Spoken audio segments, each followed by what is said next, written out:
All of us reach a point in time where we are depleted and need to somehow find a way to reignite the fire within.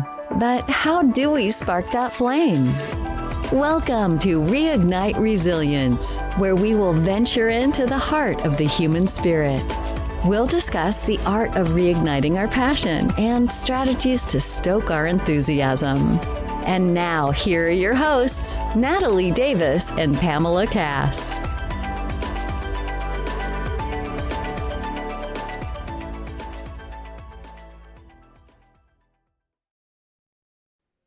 Yeah. Well, Patrick, I think the challenge would be, I'm reflecting on my own experience. And again, I spent many years going to church. And if I told you the combinations and my journey to where I am right now, we don't have enough time to unpack the levels of trauma. So when you're creating a safe space and you saying that the people didn't want a safe space, that rings true for me, because the persona that I am when I attend church is not the same persona as the person that has the struggles and the challenges and the trauma and the depression and the things that they're working through. When you show up to church, you show up as the purer version of yourself. And, down to the actual act of going to church, right? It's you put on your Sunday best, you're on your best behavior. As little kids, you're always taught, be on your best behavior. This is not where you go to act up. You're going to be one with the Lord. And then we go home and we have dinner and become our normal selves again. So to create a space where you say, we want you to feel safe here. Yeah. Well, which version of me? The real version of me or my church persona version of me needs to feel safe here? Exactly. Mm-hmm. I hope both of them can. And one of the ways I achieved that, and I learned this the hard way, one of the ways I achieved that was starting to be vulnerable from the pulpit. I just started telling it like it was. Yeah. Because I was going to quit otherwise. I was like, I can't do this whole duplicity thing where I'm feeling one way and I go up there and I'm like, oh, everything's fine. Yeah. It was making me ill. And I was like, what I got to lose? We're going to shut it down? Okay, fine. Just one less job I got to do.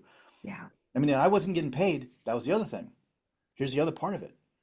If your well-being, your financial livelihood depends on the church, you will not be honest. No. What, you're going to be honest with the elders about what you really are worried about, what you really are struggling with, and who you're attracted to, and whatever. Yeah. Case in point, Ravi Zacharias. Yeah. You guys know about him? Yeah. So without going into that story, but my point is, and that's just one of 10,000, right? Yeah. So I started just getting very honest, and people followed suit. Some people left. And that's okay. People came. So here's the thing. I realized in that period of time, I would never have a sign out in front of my church, everybody welcome. Because if you're a wolf, I'm going to kick your butt. And you are not welcome. And I don't care what you say or what you think. And I didn't take money because I don't want there were some rich guys in my church. I didn't want them thinking they had any sort of control over me. Like, you can't, whatever. Yeah. And so, in fact, it bore out to be true that I did find myself in a situation where I had to confront one of them because of their behavior. And he had nothing to hold on me. But most pastors don't have that ability. They got to keep their job depends on it. Yeah. And so what a terrible trap. Yeah. You can't be honest. So the whole system, what I realize, is kind of broken. Yeah. If you want honesty and transparency and growth, it's not a system for that. But it has a system in it. People like it because look, it's very popular. And I mean, look, God bless them if that's what they want to do. That's right. I don't no skin off my nose. But don't come telling me I can't do it otherwise. Right. I'm not telling you. Yeah. Yeah. Yeah. I have no disregard or ill will or ill intent for organized religion. I will have to say though, like if it weren't for that, and some aha moments that I went through in my own experience that led me to having a desire, I knew that there was more. I knew that the relationship with the creator could be greater. I knew that there was a space for me to be the true person that I am, showing up in every space and from a spiritual standpoint. So if it weren't for organized religion in my life, I wouldn't have not entered into the spiritual journey that I'm on. And so my own personal opinion is that I needed to have both. But everyone's journey is going to look so uniquely different. Yeah, I don't look back at my journey and say, it wasn't right that I went through all that. Look, Mhm. I believe that is exactly what I needed. Yeah. Mhm. I Yeah. couldn't, I mean, if you'd have, without those levels of control with the way I was, I Yeah. needed it. And so this is the other thing in church. Two things can't be true, Correct. but Mm. two things are always true Mm. for the most part. Like that was beneficial to me and it's unhealthy. Mm. Both are true. Mm. And look, I have unfortunately, a really clear view of a lot of harm that Mhm. people have experienced at the hands of spiritual leaders. Yeah. And it pains me because, the courage it takes to finally say something, and then you get reharmed, and Mm. Mhm. uh, the amount of time that you live in that emotional hell before you can say something again. Mhm. And so one of the things I used to say all the time is like, I don't I don't believe you have the right to point out the dirt unless you're willing to wash the feet. Mm.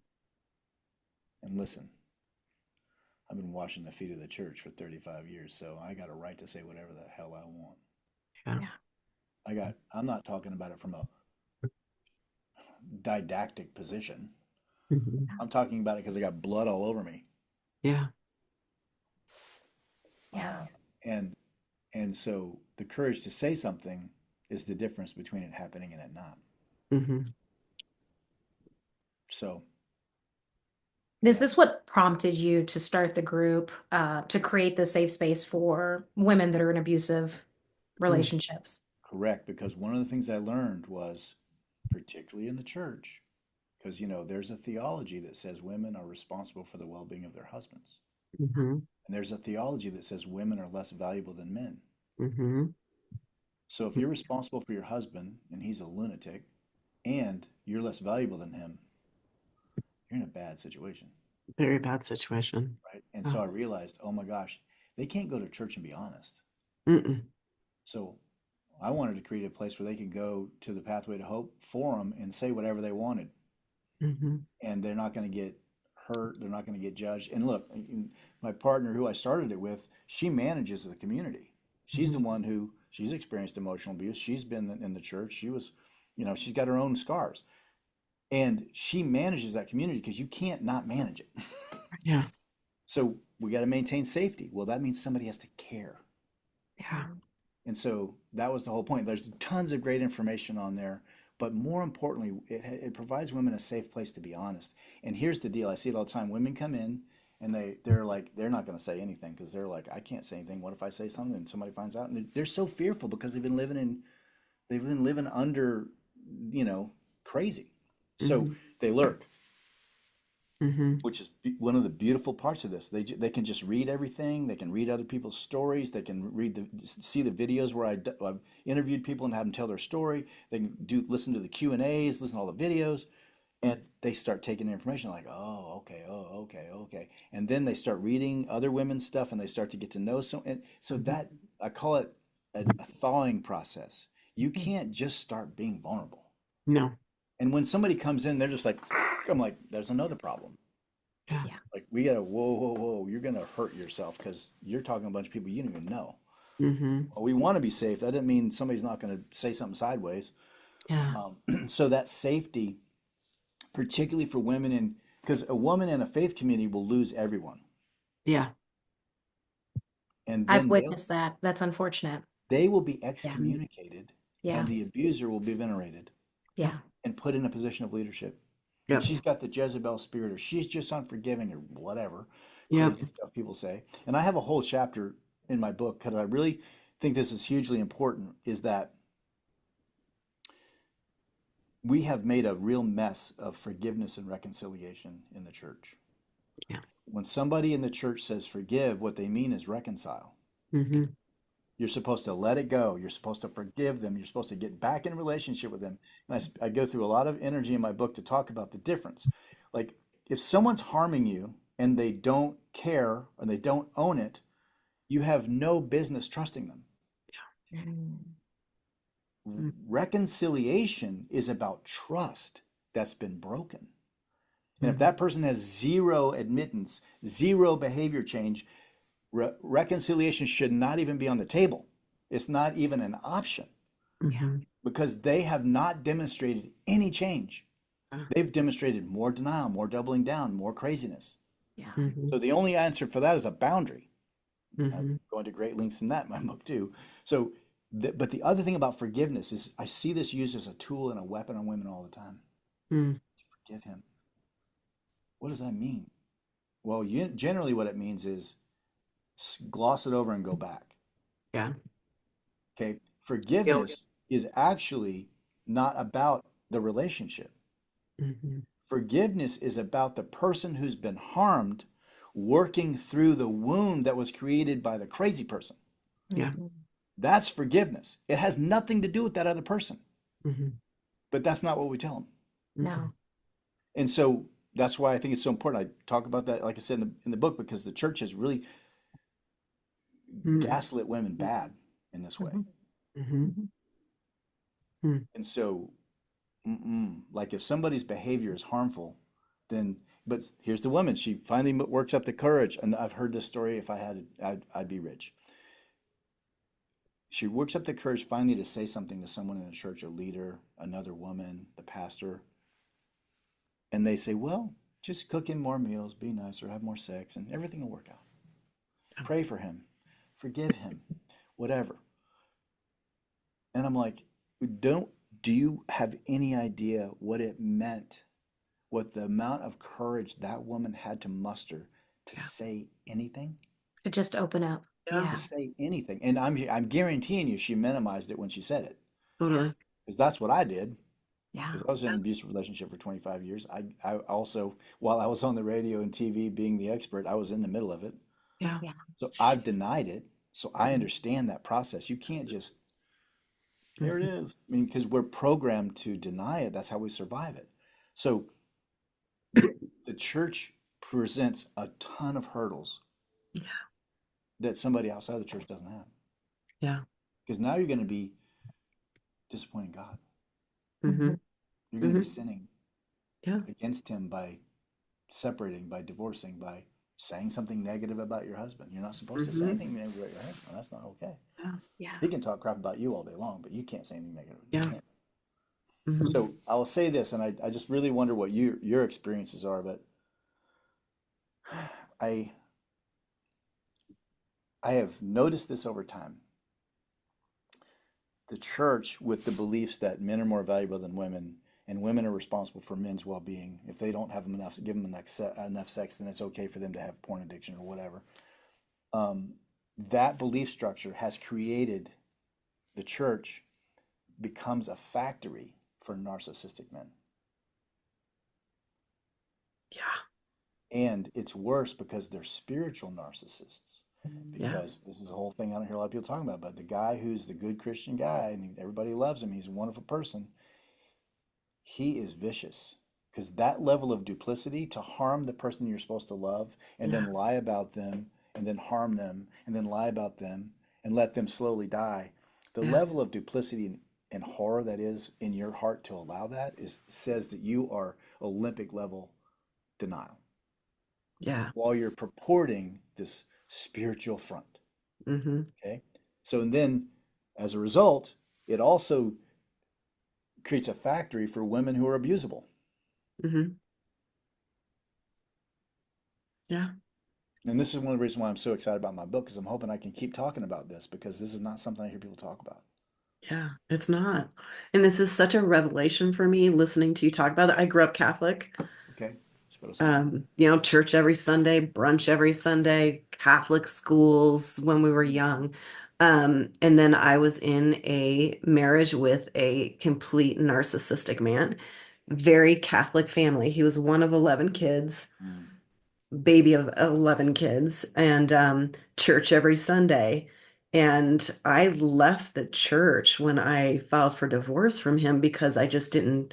I was like, how can we go to church and how can you say all these things and then treat me like you do Yeah. behind closed doors? And so it was one of those things where I was just like, this isn't a safe. So you said no one can change when they don't feel safe. It wasn't a safe place for me. And so I No. completely walked away from something that I grew up with. Well, And so, and look, whether it's Catholic or whether it's, Protestant, those lies persist. yeah. And, you know, the Catholics have a way steeper version of women don't have value, Hmm. right? Because of their long history with it. But then at the same time, they like venerate women. Like, okay, well, which is it? But you're only venerable because you Just stayed in. some, not all. Well, no, but it's only true because they stayed in their place, Yes. Yeah. right? They couldn't get outside of their place and be venerated. That wouldn't work. Yeah. So, but yeah, like think about that, like Pam, for just the emotional cost Yeah. of the duplicity that you had to live in. Like, and this is the difference between somebody who's normal and somebody who's not. And like we talk about narcissism, but in my book, I don't really use the term much. I talk about it in terms of industrial strength denial. What enables someone to harm you like that is their industrial strength denial, which allows them to believe whatever they think. Yeah. Facts, reality do not matter, which is why we feel crazy. Yeah. Because we're living in some sort of reality. We're like trying to like make sense of things. And so that's why I say to people like, well, there's no hope of changing that person, not because change isn't possible, because we're all here. Yeah. Change isn't possible for a person with that level of denial. Yeah. That's what I call malignant denial. It's gonna kill somebody. Yeah. Industrial strength denial, like that. Yeah. And that's what it is. And so like people say, well, they died of addiction. I'm like, nope. They died of denial. Yeah. Addiction was a symptom. Yeah. Yeah. But if I was still in denial about my childhood and my addiction, I'd still be doing it, just like my sibling. Hmm. Yeah. So, Patrick, when you talk about people can't change until they feel safe, Mm. what are ways that people listening to our podcast today can find places where they are safe, that they can have that transformation and change? So glad you asked that. So I strongly believe that your spirit, your instinct, your gut, whatever you want to call it, that the part of in your stomach or wherever it shows up, it's like, that's not right. That's not right. Yeah. So in an abusive environment, in a religious environment, we are taught not to listen to that. Hmm. Hmm. But that is the truth being spoken. So to find safety, you have to, and this is the other thing in our culture, we talk about things in extreme, you know, it's either or. And I'm like, no, it's percentages. Like if I listen to my gut 1% of the time, Hmm. and I can move that to 1.5, it's a radical life change. Yeah. Mhm. So we're not talking about, oh, I listen to my gut all the time. That's not going to happen. Yeah. Way too much training against it, and there's way too much fear, whatever. So here you are, you're in your day, and you're talking to someone, and your gut goes, dude, I don't really believe that. Or that seems off. Hmm. Instead of denying that, just trust it. Yeah. That's what's going to lead you to safety. And then as you take in that information, you pay attention to what your instincts are saying, that's going to help you navigate instead of, well, I have to give them the benefit of the doubt. And, well, I don't want to upset them. And what about this? The whole matrix of whatever's been built from whatever our experiences are, Yeah. right? And it's all different for all of us. So I'm like, as I started listening to my gut, I found myself standing on the edge of a cliff looking down like, oh no. If I pay attention to this, I'm gonna have to do some stuff that looks kind of scary. Yeah. I was a pastor. I was regional, well known, on the radio and TV. I got a divorce. That's not right. Yeah. But Right. it was the catalyst that led me to the greatest level of freedom I've had. Hmm. But it wasn't fun. In fact, during the process of that, I was probably the most close to killing myself I've ever been. Wow. The rejection that I felt from people who were supposedly in my family, church family, Mm-hmm. slander that was happening. I mean, people, just a juicy story, man. Mm-hmm. And it drove a knife right into my deepest wound of inadequacy. Yeah. But it's also what helped me heal it. Mm-hmm. Because I didn't give in. I didn't stop. I kept trusting my instincts. I kept getting up. Mm-hmm. And, so I think safety is not about organizing your circumstances. I think safety is about trusting your instincts and finding those places. Like you're in a swamp and you're navigating through the swamp, and then, oh, there's something really cool. But the problem with our instincts is it gives us information we can't prove. Yeah. I don't know. I And just so don't. then we're afraid. We're afraid to follow that instinct. It's like, no, that's scary. And I don't want to do something that's scary. Right. And so here's the deal. The more you do it, and I encourage this people, I talk about it in my book. I go into great lengths about trusting your gut because I think it's one of the pathways to freedom. Yeah. So like, I see with women, they trust their instincts almost instantaneously with their kids. Yeah. Mhm. They don't doubt it, right? So Mm-hmm. I always talk about like, well, if you could take that and then you just like pay attention to what you think about other people, Yeah. because generally our instincts are giving us warning signs, not signs of, oh, they're fine, Yeah. Yeah. right? And so as you start paying attention, I encourage women to start small. Just start with a little small thing. You're with your girlfriend who you feel safe with, and she says something, you're like, that doesn't seem right. Mm. Just trust it. You don't have to confront it, but just trust it. You follow away, like, okay. Instead of no, she's because, and then rationalize, minimize, justify. Because that's going to lead you to unsafeness because you're denying the behavior that's telling you she's unsafe, which is going to lead you to being in an unsafe relationship. Mm-hmm. So if so this is the thing that I learned, like every relationship has to be on the altar. Mm. Mhm. And here's the funny thing that I discovered, like most of the relationships I built during my process of being in an abusive marriage and being a personality and all that and pastor, I was not well. Mm. So the relationships that I developed reflected that. Yeah. So there's going to be a sea change. Yeah. Yeah. And so I've talked to a lot of people and they're like, well, this is getting worse, not better. I'm like, just wait.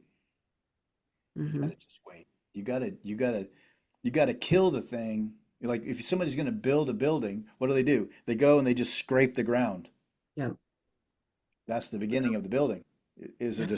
you have to destruct before you construct. Mm-hmm. And so none of us want that. We just want, I want you to just make it better. I'm like, sorry. Yeah. And so being able to encourage each other in that's why I was saying before, like what you're doing is so important because we have no idea where this stuff's going to end up. And Yeah. having done hundreds, maybe thousands of interviews and not interviews, but YouTube videos, and that stuff's on the line. People find it at 3 in the morning when you never know how it's going to happen. Mm-hmm. But it's really good that it's there, Mm-hmm. right? Because there's plenty of people putting crazy in the world, Yes. like your ex, my Yeah. ex. So I want people to trust their instincts. Mhm. And I think this is also one of the most beautiful things about the feminine is how instinctual they are. Mm-hmm. They're way better at instincts than dudes. Mm. And it's part of the beauty of femininity is being able to have that deep sense of awareness Yeah. about a soul, about a situation. Mm-hmm. And instead of it being suppressed, I want it to be celebrated. Yeah. Let's celebrate that every time. And I say this to women all the time, like if you get 10 chances in a day to trust your instincts and you take one, we're having a party. Mhm. And we're going to celebrate that because that's movement. Yeah.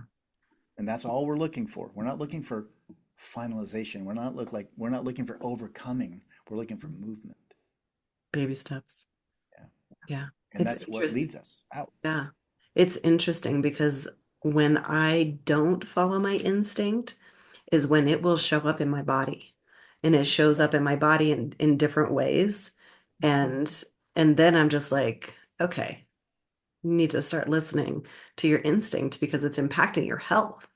Yes, Yeah. I've not talked to a woman who's been in hardcore suffering where that was not the case. Yeah. And many of them only started coming to awareness because of the failure of their body. Mm-hmm. That was the thing that finally kicked them into like, oh, I got to do something. I'm dying. I mean, how many women I've seen lose their hair, have adrenal fatigue, have thyroid issues. I mean, because they're in constant stress. Yeah. Your body's not designed to live like that. Yeah. You're supposed to have moments of stress, Yeah. not moments of non-stress. Yeah. And that's the other like just profound injustice I see is what it costs women to live in that, and then the other person walks away, they do whatever, but that woman's still living with those physical realities. They just don't go away, and you Yeah, can't you take them don't back. leave the environment and then they're gone. Yeah. Yeah, Yes. exactly, and it's a process, and so that's why I just want to keep talking about it because maybe somebody will get out earlier and they'll have less consequences. Yeah. But, those consequences are real. Mm-hmm. Well, and the impact it also has in vitro when you're pregnant with children. I mean, we don't really talk about that. Like when you're in high stress and you're pregnant, that will absolutely impact Well, that yeah. child. Well, yeah. And, I don't know if you guys are fans of Caesar Milan, I the dog know. whisperer. You ever heard of the dog whisperer? Oh, yeah, yeah, yes, yes, yes, yes, yes. Okay, so he always says, like, look, when you're walking a dog, whatever energy you have is going to go down that leash into the dog. Mhm. Mhm. And I'm like, that's right. But it's even more right for people. Yeah. So when you talk about in vitro, like Hmm. that soul is not unaware of the tension. Yeah. Not before they come out and not, after they come out. So the Mhm. idea that kids don't really know, I'm like, no, it's affecting them. Yeah. There's just no way. I mean, if it was a totally happy, loving environment, would that affect them? Yeah. Hmm. If it's not Absolutely. a unhealthy, if it's an unhealthy environment, is that going to affect them? Yeah. The environment affects them, period. It doesn't matter what it is. Yeah. So, you know, the intensity level though is so high. Like Yeah. it's Mm. tragic. And I've spent many years working on it, Yeah. and I'll keep working on it. Yeah. It's just amazing. Mm-mm. Well, No. Patrick, you've made reference to your book. I'd love for you to share again with our listeners the title of the book, where they can find it, and where they could find you. Yes, Death So of a Thousand Cuts. yes. So see this picture? Hmm. Yes. The roses. You see the counter, Ah, the knife on the counter. Hmm. yes. So when I talked to my artist, I said, I want to have a cover that explains the whole situation in one picture. Mm. So you got the roses. It's so nice and so lovely, Hmm. but there's a knife on the table. And so my thing is, abusers have a Bible in one hand and a knife in the other. Hmm. And it depends on what they want as to which one they use. Yeah. But they're going to use them both. Hmm. Most people can't understand that. They think, oh, he's a Bible guy. He will never do that. Wrong. Mm. So, Death of a Thousand Cuts is what I think of when I think of emotional abuse because it's Mm. not one thing. Mm. It's 1,000 times of somebody gaslighting you, somebody undermining you, somebody telling you you're crazy, somebody telling you that you don't see things right, that you're too sensitive, that you're unforgiving. What I mean, if somebody showed up in my office with a black eye, I'm like, okay, we know, let's go. Yeah. We can deal with this. But generally, women show up looking good. Hmm. Hmm. But if somebody showed up and they had 1,000 cuts and they're bleeding to death, we would all like, oh my God, we have to do something, Yep. right? That's what I want people to realize. Oh my God, we have to do something. That woman is dying Hmm. of 1,000 cuts from the person who says they love her. Hmm. Why I ought to pray for you. Yeah. Hmm. I still get angry at the injustice of it, particularly when it's covered up in spiritual communities and Yeah. women suffer for decades. So Death of a Thousand Cuts. You can get it on Amazon. You can go to my website, patrickdoyle.life, and that's where you're going to find, that basically is where you're going to find all the information for Pathway to Hope. So that's where you can sign up. That's where you can get information. You can see what it's about, that kind of thing. There's a couple of 2 videos up there and stuff. So um, Pathway to Hope is a community for women only. Obviously we want to make it safe. So and if you really want to know what's going on with me, when I'm going to be on other podcasts, I'm working on some other stuff too. Go on my website and sign up for my email list, and that will keep you in the loop. So yeah, and I still do private coaching. I still have some spots available for that. So yeah, that's pretty much it. My goal is to be a healing force in the world. I love it. Any final thoughts for our listeners? Trust your gut. Trust your gut. And then you have the ability to take one small risk. Yeah. Because there's no change without that risk. Mm-hmm. Find some support and start moving. Let's not waste any more of your life's energy on harm. Let's start spending energy on making you well. Yeah. Get the book. It'll be a good primer. Love it. Because the book doesn't come from college. The book comes It's not theory only. It was no theory. Yeah. And one of the concerns I had in writing it was, in an emotionally abusive situation, I know you guys know this, there's so much nuance. Mm-hmm. So when somebody says, here's the truth about emotional abuse, you're like, and then you apply it to yourself. I'm like, that's dangerous because I don't know that circumstance. I don't know what her assets are. I don't know anything. So as I struggled with it, one of the things I realized, I'm going to talk about it in principle. These are principles. They do not necessarily apply to you, but if they do, great. Instead of here are the 3 things you need to do. Yeah. So, it's a labor of 30 years of love. Yeah. Beautiful. Yeah. Well, So thank when's our you. next session? I was gonna say, I asked if you had the 6 hours. So but we would love to have you back because I think there are so many things that we didn't have an opportunity to dive into. And one of those areas is an addiction. And we've had quite a few guests in the past that have battled and overcome addiction. And just your perspective on addiction is completely different from what we've discussed on the show before. So we would love to have you back to dive into that as well as continue to share, the great things that you're doing with your work because you're doing some amazing things in the world. So thank you for that. Thank you. Yeah. I appreciate you guys' kindness and your sensitivity and your welcoming spirit. I felt very comfortable, and I that's not always the case. I can tell that you both are beautiful souls. Thank you. Yeah. Well, it was an honor to have you. So thank you. And thank you for being vulnerable and sharing and creating that space for others as well, creating that safety space for others as they're going through their journey. We will make sure that we put all of your contact information in the show notes. But in case anyone didn't catch it, patrickdoyle.life is the website that will get you everywhere. I would highly encourage you to subscribe to the newsletter so that you can keep tabs on Patrick and what's going on in his world. Yeah, I'm going to be doing a series of webinars here in the next couple months that I think people would be really benefited from. Lovely.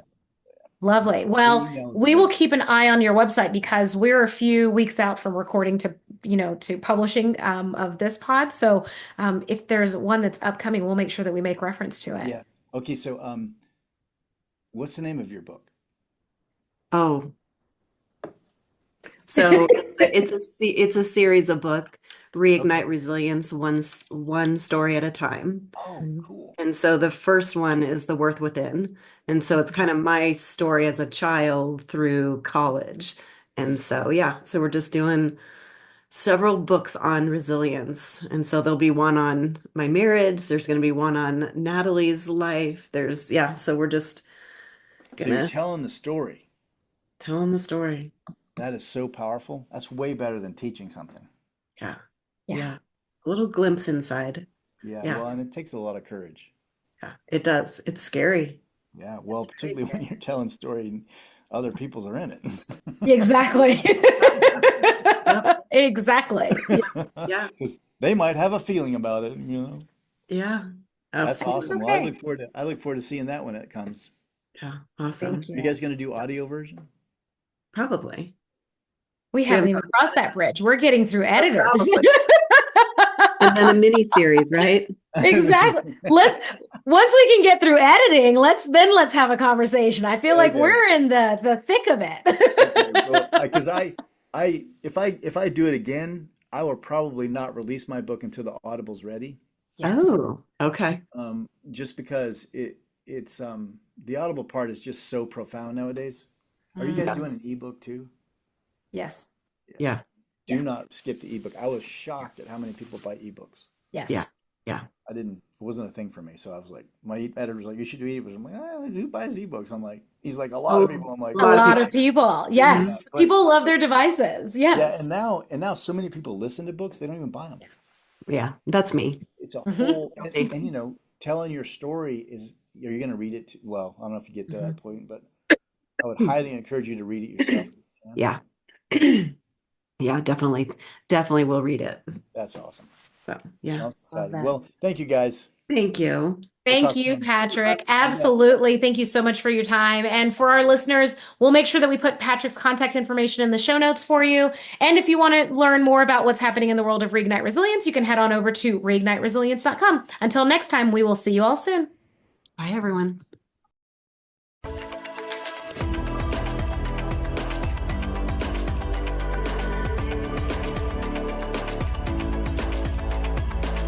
Thank you for joining us today on the Reignite Resilience podcast. We hope you had some aha moments and learned a few new real-life ideas to fuel the flames of passion. Please subscribe on your favorite streaming platform, like or download your favorite episodes, and of course, share with your friends and family. We look forward to seeing you again next time on Reignite Resilience.